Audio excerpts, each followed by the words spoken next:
کس امام کو اتنی تکلیفیں اٹھانی پڑی اپنے فرزند کو ثابت کرنے کے لیے کس کا بیٹا ہے؟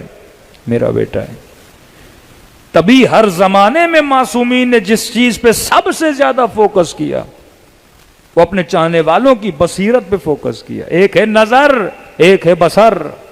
نظر تو بلی کے پاس بھی ہے، نظر تو ایک گدھے کے پاس بھی ہے کہ یہاں پہ گلاس پڑا ہے، اگر کوئی جانور بھی سامنے کھڑا ہو تو اسے بھی پتا ہے کہ کوئی نہ کوئی چیز سامنے پڑی ہے. بصیرت کا مطلب کیا ہے؟ جسے دیکھے اسے پہچانے کہ اس کی قیمت کیا ہے. گدھے کو نہیں پتا ہیرے کی قیمت کیا ہے. جو بصیر ہوگا وہ دیکھے گا پتھر ہے پر ہیرا ہے اور باقیمت ہے. کہ اس بازار میں صاحب بصر لوگوں کو خریدتے ہیں. یہ امام حسین کی بصیرت کی نگاہ تھی کہ امام حسین نے جناب زہیر کے لیے کئی پیغامات بھیجے، کیونکہ امام جانتے تھے یہ بالآخر حسین کے خیمے میں آ جائے گا. پہلے صحابی کو بھیجا، پھر جناب علی اکبر کو بھیجا، پھر علی اکبر کے رخ انور کو دیکھ کر جناب زہیر شرما گئے اور امام حسین کے خیمے میں گئے. پھر جب پلٹے تو وہ کیا بنے؟ حسینی بنے. جو صاحب بصر تھا وہ جا کے حر بنتا ہے، جو صاحب بصر ہے وہ یزید ابن سبیت بنتا ہے. ایسے ایسے اصحاب امام حسین جن کو کیا تھی؟ بصیرت تھی. ایک واقعہ سن لیجئے. چھٹے امام جعفر صادق علیہ الصلوۃ والسلام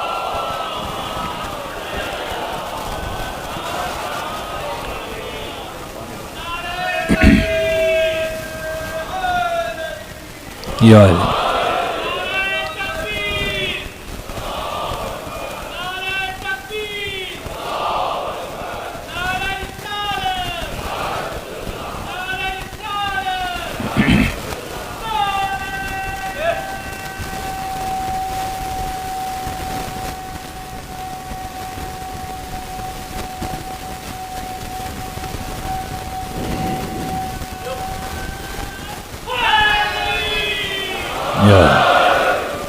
کتنی محنت سے، زحمت سے ایک ایک شاگرد آل رسول تیار کرتے تھے اور اسے بصیر بناتے تھے. کیونکہ جب وہ درس دیتے تھے تو سننے والے بہت ہوتے تھے. یہ نہیں کہ مسجد کوفہ میں امیر المومنین خطبہ دیتے تھے لوگوں کی کمی ہوتی تھی. امام رضا جب طوس میں پہنچے، مشہد میں پہنچے، ہزاروں کی تعداد میں کاغذ اور قلم لے کے لوگ کھڑے ہو گئے. لیکن بصیرت والے کتنے تھے؟ بارہا کہہ چکا، اہل بیت کوانٹٹی کو نہیں دیکھتے، کوالٹی کو دیکھتے ہیں. دلائل ہیں واقع کربلا میں کہ امام حسین نے اسٹریٹجک طور پہ مولا کئی ایسے کام کر سکتے تھے کہ یہ لوگ امام حسین سے جدا نہ ہوں. جس سے خبر شہادت جناب مسلم جب مولا تک پہنچی کسی کو نہیں پتا تھا مسلم شہید ہو گئے. ہم مولا یہ بھی کہہ سکتے تھے زخمی ہو گئے، کسی نے وار کیا، یا بس اتنا کہتے مسلم شہید ہو گئے. دشمن ہے، کسی نے وار کر دیا، شہید ہو گئے، ہم دوسرا نمائندہ بھیج رہے ہیں کوفے کی طرف. لیکن نہیں، یہ نہیں کہا امام نے. امام نے کہا امارت کوفہ سے. ابن زیاد نے مسلم کو نیچے پھینکا ہے. جب لفظ امارت لایا اس کا مطلب کوفے میں کس کا قبضہ ہو گیا ہے؟ زیاد کا قبضہ ہو گیا. کیونکہ لشکر میں کئی ایسے تھے جو اس نیت سے آئے تھے کہ اگر 18,000 لوگ کوفہ حسین ابن علی کے ساتھ ہے تو بہت بڑا لشکر ہے اور امام حسین تخت و تاج کے مالک بن جائیں گے، تو لہٰذا اسی لیے ساتھ تھے کہ ہمیں کیا ملے گی؟ حکومت ملے گی.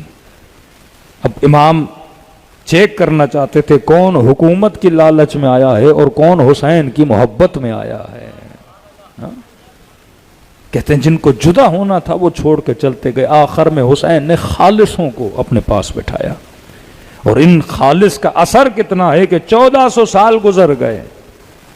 آج اس کا اثر آپ 40 امام حسین میں آپ کو نظر آتا ہے کہ کہاں 74 اور کہاں 21 ملین لوگوں کا حسین کی قبر پہ جمع ہونا. یہ کسی معجزے سے کم نہیں ہے. چھٹے امام نے بصیر بنایا. بصیر کا مطلب تشیع کے بنیاد کو تعلیمات محمد اور آل محمد سے کیا کیا؟ مضبوط کیا. اب ہر زمانے میں اگر ہم تقیہ میں کوئی بات کرتے ہیں تو یہ سمجھ جائیں گے اگر ہم دشمن کے سامنے کوئی کلام کرتے ہیں یہ سمجھ جائیں گے کہ امام کس موقع میں کون سا کلام کر رہے ہیں۔ کئی ایسے خشک مقدس تھے جو امام رضا کو یہ کہتے تھے علیاذ باللہ کہ ان کے آباء و اجداد نے کسی حاکم کے پاس نہیں گئے اور ہمیشہ حاکموں کے خلاف کھڑے ہوئے اور یہ یہاں سے چلے گئے اور حاکم کے ولی عہد